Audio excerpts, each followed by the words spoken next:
Data is the oil of the 21st century. You might have heard this quote by data science entrepreneur Clive Humby before. Data analytics are an essential area to master for enablers because it is necessary for the measurement of impact and for the optimization of your sales enablement program. And when managing stakeholders, the stories your data tells will determine if you achieve long-term buy-in, gain momentum, and funding for new initiatives. In this lesson, we'll talk about the sales analytics and metrics building block.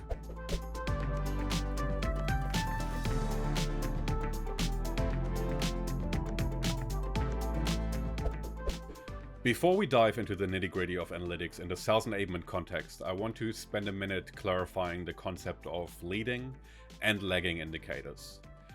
Generally speaking, leading and lagging indicators should be tracked for any area of your sales enablement program if you want to optimize. A lagging indicator is a data point that measures the outcome you want to achieve. A lagging indicator is typically the final result of a series of activities. But please be aware that this can be role-based. An appointment set, or maybe an appointment held, is the lagging indicator for a SDR who sets an appointment for her account executive even though the opportunity has not closed. Leading indicator, on the other hand, is a data point that indicates progress towards achieving this outcome by conducting an activity or series of activities. For the AE in this example, an appointment is a leading indicator and the lagging indicator would be the closed opportunity. This view on sales performance could be further refined with associated revenue or the profitability of an opportunity. Here's another example that usually resonates with everyone, especially after the lockdowns during the pandemic. The amount of calories you consume, the type and quality of your food choices, and the frequency, duration, type, and intensity of any exercise you do in any given month are leading indicators of your weight at the end of the month, which is the lagging indicator. In the context of sales, the number of appointments set over a period of time can be a leading indicator. For revenue generated, the lagging indicator. Or the presence of a certain persona in the demo session might be a leading indicator for forward momentum to the next stage, or eventually the win rate, which is a true lagging indicator. You can find other examples of leading and lagging indicators in the resources section of this lesson. A word of warning though, correlation certainly does not prove causation.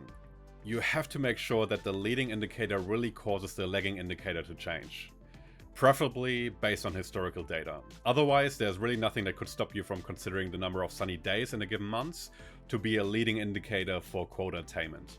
If you hang out on LinkedIn long enough, you will see this phenomenon where, based on experts' analysis or research, all sorts of things are attributed to improved results.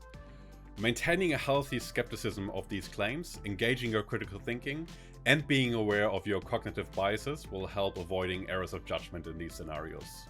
Just like your strategy might have one overarching goal and several contributing smaller goals, your analytics should be organized in a similar hierarchy.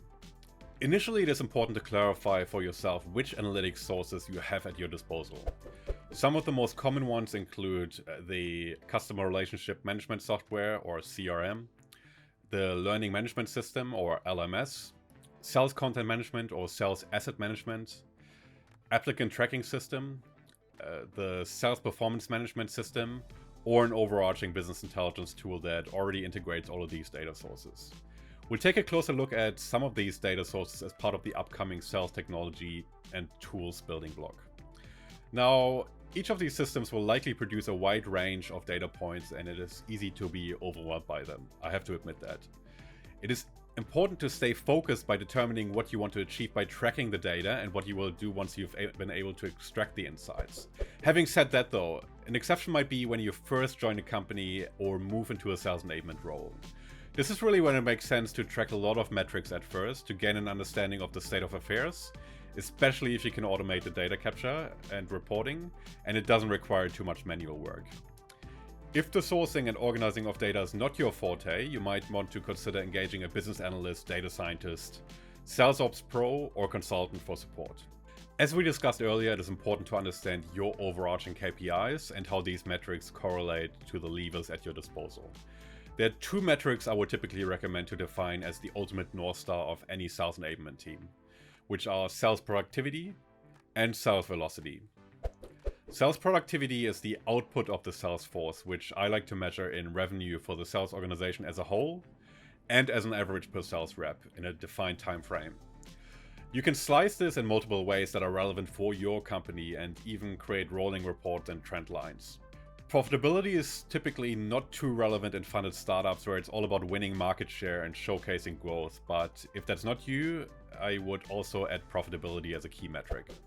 Sales velocity is the second common overarching KPI and can be described as the miles per hour of the sales force. In other words, how fast you're driving revenue.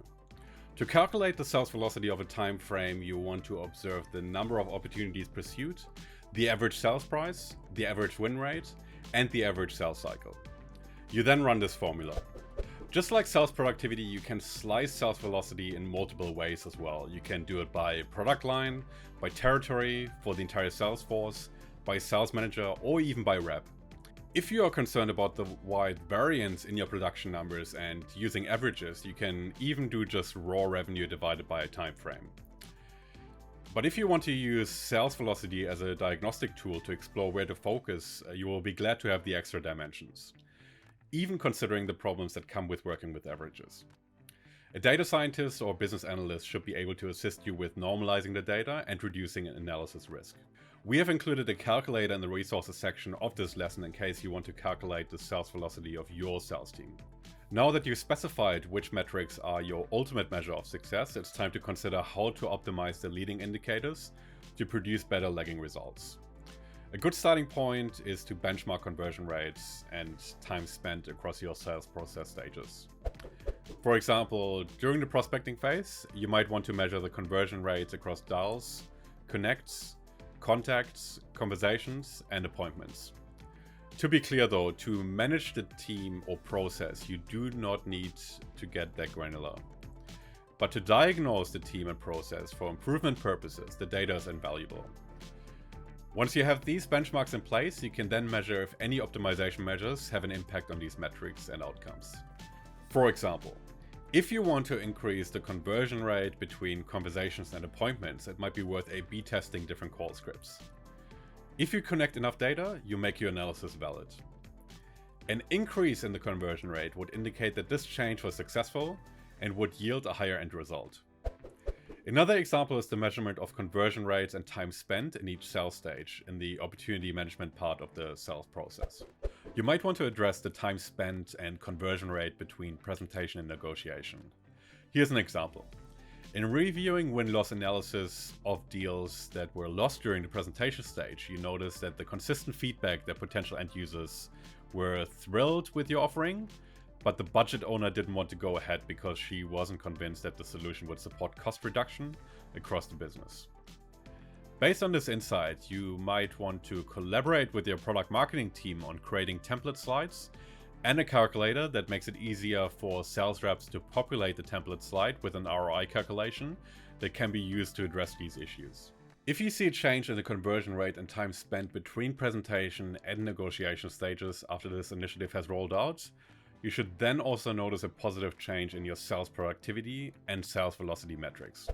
Attaching metrics to your sales enablement areas of focus is the only way to measure impact and to optimize your efforts.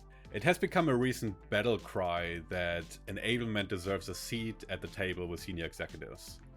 I argue that this cannot be achieved unless enablers aspire to be measured against sales productivity and sales velocity, and the leading indicators that support these KPIs. And that's it for the sales analytics and metrics building block. You should now understand the difference between leading and lagging indicators, from where to source your data, and how to specify metrics and observe changes in these metrics to optimize towards your ultimate sales enablement KPIs. If you have any questions about this lesson, please let me or the community know. I'll see you in the next building block, which is all about sales, technology, and tools.